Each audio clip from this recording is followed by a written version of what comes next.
After going through the settings, the game will give you the option on whether to watch recap for the first 2 installments. The way they handled this recap was really well done, as it was framed in a situation with Miles Morales focusing on trying to write his essay about himself, but he doesn't know where to begin.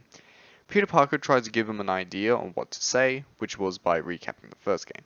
This then leads to Miles trying his best to recap the events of his previous game. He asks Peter how can he talk about himself without talking about Spider-Man.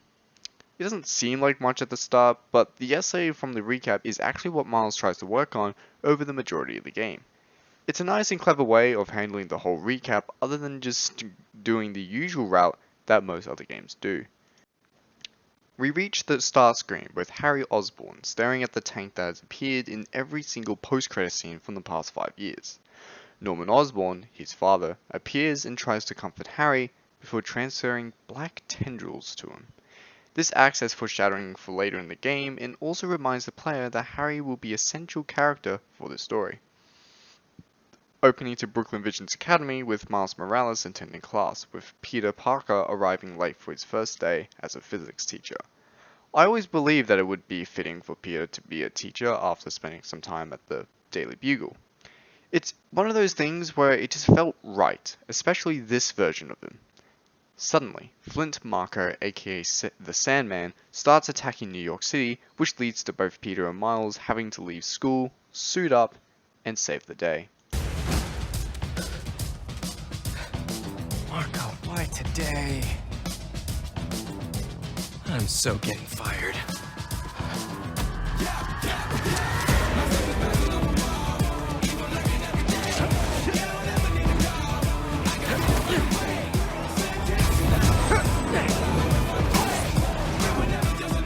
And just like that, we're in. You take control of Peter first, and are now being introduced to the controls. Like the first game, you use R2 to do a basic swing, and pressing X to jump out further and gain more speed and distance. This is the beauty of the Insomniac Spider-Man games. The web slinging and traversal elements benefit the player by covering more distance and going faster and faster, and this game further expands on that, which we'll talk about a bit later. We finally managed to reach Sandman as this massive monster made out of, well, sand. This serves as an introduction to boss fights in the game. With the previous installments, they did have boss fights, but they weren't any health bars, so you couldn't really tell how close to the end of the fight you were or how many phases they had. Spider-Man 2 fixes that by adding those two things.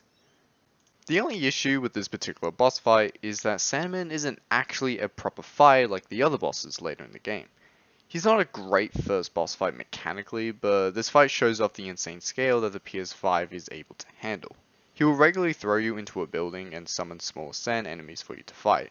You do have a few different moves you can pull off by pressing square to punch, triangle to web strike, and holding square to launch them in the air. Shortly after that, you are given a brand new traversal mechanic called web wings, which can help glide through the air and transfer the same speed and height from the web swinging. After fighting through enough enemies and throwing enough debris at Sandman, Miles uses his power to fire on Sandman through Peter's spider arms to finally take down Sandman. He is then defeated and the city is saved. Before we continue, the game cuts back to 6 months ago in a rainforest area where a hunter is tracking someone. This turns out to be a test that he fails and a large muscular man wearing a fur vest appears behind him and snaps his neck. We are introduced to one of the game's main antagonists, Kraven the Hunter. His primary motives are that he wants to go on one last hunt for something that is of equal to himself, and so he travels to New York to find his next prey. After this, we are brought back to continue to play as the two Spider-Men and are thrown into a brand new expanded city and finally begin the main story.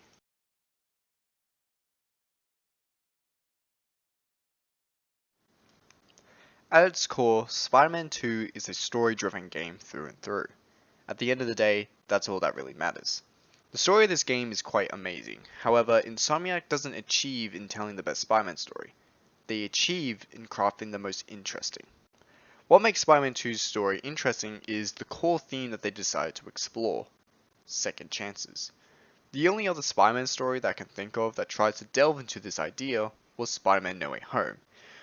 The only difference being that second chances wasn't used as a theme and more of an objective. Even when I watched the movie, I honestly believe that this is the most Spider-Man shit I've ever seen. Spider-Man would definitely do something like this. How has this concept never been fully realized? Anyway, the way the story uses this idea is primarily through the villains and even with its main protagonist, although it's not as compelling in comparison. Spider-Man 2 takes place about 10 months after Miles Morales. Peter and Miles have been quite the duo known as the Spider-Men, and of course, still struggle with their personal lives. As mentioned in the opening section, Peter still can't keep a job while Miles tries to write his essay about himself. The story itself doesn't properly kick in until Harry Osborn is reunited with Peter, who was very sick over the course of the first two games. After taking Peter back to their old high school to reminisce their time there, Harry expresses that he was given a second chance and wants to heal the world with Peter. This phrase alone already solidifies second chances as a core theme for this game. Miles doesn't necessarily fit into the theme like other characters, except he's used as a tool for another character's second chance. But this doesn't stop him from going through an engaging arc. This arc kicks off during the mission where he and Peter must overlook a transport of two raft inmates, the Scorpion and Martin Lee. Miles becomes angered when he sees Lee resurfacing an old wound that hasn't been fully healed. After his father died during the City Hall bombing in the first game, which was orchestrated by Lee, we never fully focus on Miles' grieving journey, not even his own spin-off game. This isn't a bad thing at all, as it actually adds more depth to this inner conflict that Miles has within himself. He never actually gotten a chance to confront this trauma, which is why Miles' arc is so great to witness. After the raft transport gets intercepted by Kraven and his hunters, with Scorpion and Martin Lee getting kidnapped, Peter goes to investigate what this group is going to do with them. He then discovers a list of supervillains that Kraven is tracking down. It turns out he wants to hunt them down for sport, having already killed Scorpion, Vulture, Electro, and Shocker, sadly. At this point in the story, Kraven appears to just be a one-dimensional villain, but as the story unfolds, the player discovers that he was diagnosed with cancer, and he's slowly dying. His reason for being in New York is so that he can find someone worthy enough to kill him so that he doesn't have to die a mundane death. This motivation helps create more depth with Kraven's character, but he was not designed to be someone that you sympathize for. He's supposed to be a driving force with Peter when he finally bonds with the symbiote. The first proper example of the game's theme is when Miles tries to protect Felicia Hardy from the Hunters by using a magical wand that can create portals. MJ tells Miles that Felicia might try to use the wand to steal more paintings and jewelry. At the end of the mission, Felicia explained that the wand was her way of escaping to Paris to be with her girlfriend, and that she's done being the Black Cat. She was never truly a villain, so she was more than likely to be the person to get a second chance. However, when the story takes us to Coney Island, it showcases that Felicia Hardy isn't the only one who wants to move on with their lives. At Coney Island, we see Tombstone working as a mechanic and saves someone from an accident. All of these villains doing non-villain things really shows that even the worst of people can change the way they are.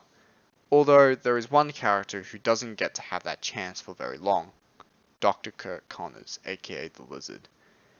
As next on the list, Kraven captures Connors and gives him a serum that will turn him back into the Lizard just to hunt him down. This was the scene where Peter finally bonds with the symbiote. For the majority of Peter's time with the symbiote, he was basically trying to find Connors in the hope that he can help take the suit and give it back to Harry. But over time, Peter starts getting more angry and bitter to the point where he wants to kill Kraven. Even Kraven finally took the interest in hunting Peter down personally, deeming him worthy as his final opponent. I feel that the way they treated Miles and his storyline in this game is that it gets overshadowed by Peter's, as if he was sidelined in his own game. Not like he was aggressively sidelined, but enough to the point where his story is never properly fleshed out as much as it should be. Either way, the story that we got with his arc is still very compelling. For the most part, Miles is having a tough time dealing with the fact that Martin Lee is somewhere out there, not suffering the consequences of his actions and what he did to Miles' father. Nothing much really happens until Miles gets kidnapped by the Hunters and is forced to fight Lee to the death. This was his chance to resolve this anger and pain that he had built up inside of him for all this time. But things get much more interesting when Lee decides to go inside Miles' mind to find out why he hates him so much. This sequence perfectly shows Miles' doubts of himself and overcoming the fact that Lee isn't the one who is holding him back. It's himself. This is where Miles decides to not kill Lee and set him free so that he can find Peter. Peter gets so corrupted by the symbiote that he starts pushing people away and becoming more and more of a monster by almost killing MJ, which finally leads to the big showdown between him and Kraven. Actually, this isn't the culmination of the story, it's actually the fight between Peter and Miles. Not only was this an amazing boss fight to play, but it was also amazing thematically, as Miles being the one to help Peter remove the symbiote is his way of giving Peter his own second chance by fixing all of his wrongdoings that he had caused with his loved ones.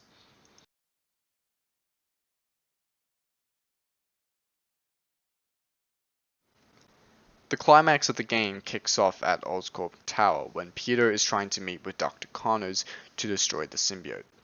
He is then stopped by Harry, seemingly happy that Peter isn't wearing the suit anymore. Peter tries to explain to Harry that the symbiote is getting destroyed because it's too dangerous.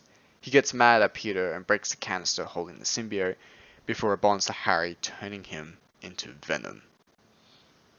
Hands down, this is the best version of Venom in any Spider-Man media. The design, the voice, and his overall character is just perfection.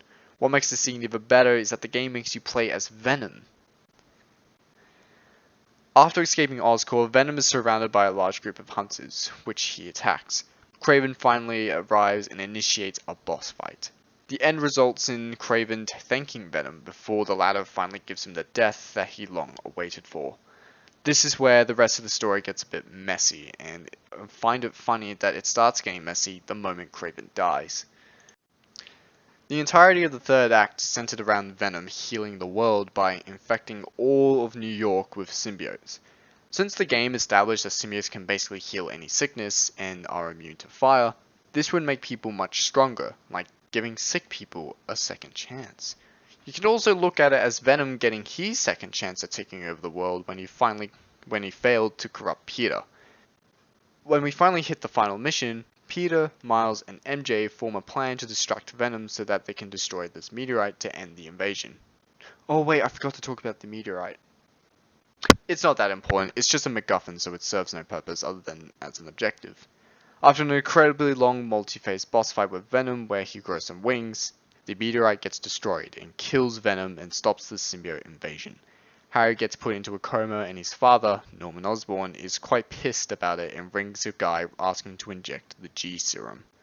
We cut to Aunt May's old house where everyone is having breakfast. Peter tells Miles that he is going to take a break from being Spider-Man for a bit and that Miles is more than capable of protecting New York. We also see that he is going to try and bring back the Emily May Foundation, giving it a second chance to shine.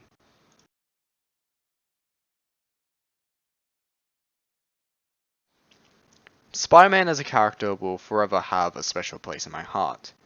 What he represents, the struggles he has with his life, his stories, and what he inspires. Marvel's Spider-Man 2 delivers everything a Spider-Man game should be, from the traversal, customization, combat, and especially its story. It may not be the greatest story ever told in Spider-Man media, but it teaches us that no matter what kind of person you are in the past, you'll always have a second chance to improve and change the way you are.